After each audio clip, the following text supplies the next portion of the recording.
Hello mga kapatid, nagbabrowse ako rito sa TikTok. At nakita ko lang tong si Forrest Frank. Dumaan siya sa FYP ko. Actually, hindi ko naman siya kilala. Pero dito sa speech niya, nanalo siya ng New Artist of the Year. So, hindi ko pa nga alam kung siya ang parangal ito. Pero ang ganda-ganda nung sinabi niya. Talagang nagpapasalamat siya sa Panginoon kasi binigyan siya ng mga kanta ni God. Kinikredit niya si God na makaka-relate yung mga tao. And sabi niya, pwede rin namang i-shut up na siya ni Lord, mawala na siya as an artist, or kung ipagpatuloy ni Lord na biyayaan siya, na maraming makikinig pa rin siya kanya, di maganda. Papuri sa Diyos. Sabi niya, my name will fade away. Yan, nirepost ko nga yung video niya.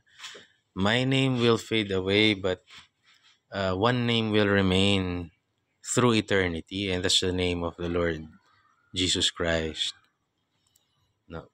Napakaganda kasi binigyan niya ng papuri yung Panginoon. Tayong lahat, including me, we are so caught up. Masyado tayong focus sa sarili natin, yung kaya natin. I am the captain of my ship. Masyado tayong ganoon. Nakakalimutan natin i-align yung mga goals natin at yung mga ginagawa natin sa gusto ng Panginoon. And I heard, minsan meron akong napakinggan na mga babae sila na mga feminista, career women. Sabi nila, di ka pwedeng makontento sa buhay mo.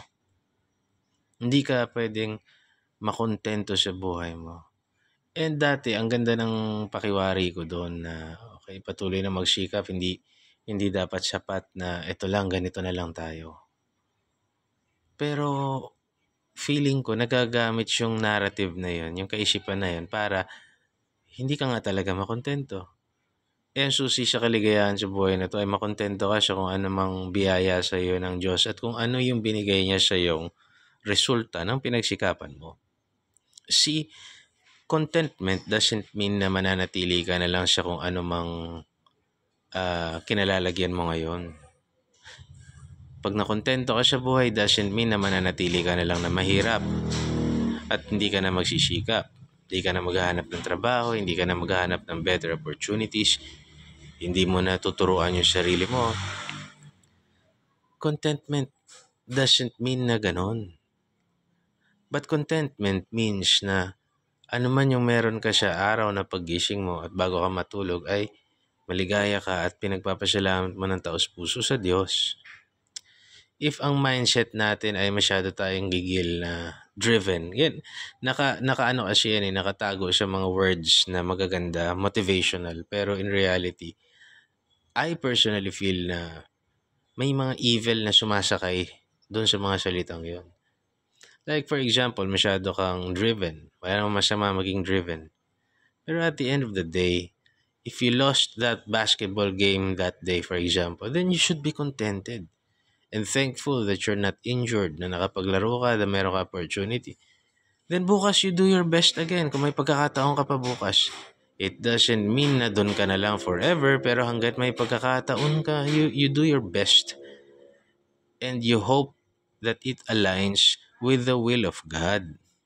So yung mga kapatid natin dyan minsan na nakikita ko tambay, o dili naman kaya walang opportunity, o yung nakikita natin na iba-iba may sakit, o mahirap sila, mahirap tayo, o di pa natin nakukuha yung gusto natin, hindi ka nakakapasa sa exam, hindi ka nakukuha sa gusto mong trabaho, hindi mo nakukuha yung goals mo, nag-exercise ka pero yung katawan mo mataba pa rin, yung mga ganyan na anumang goal yan, you align it with God.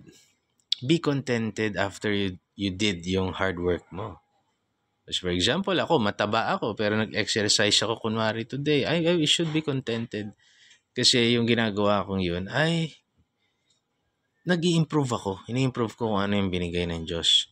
Whether napakaliit man sa tingin ng iba, wala mang makitang improvement yung iba, meron yan.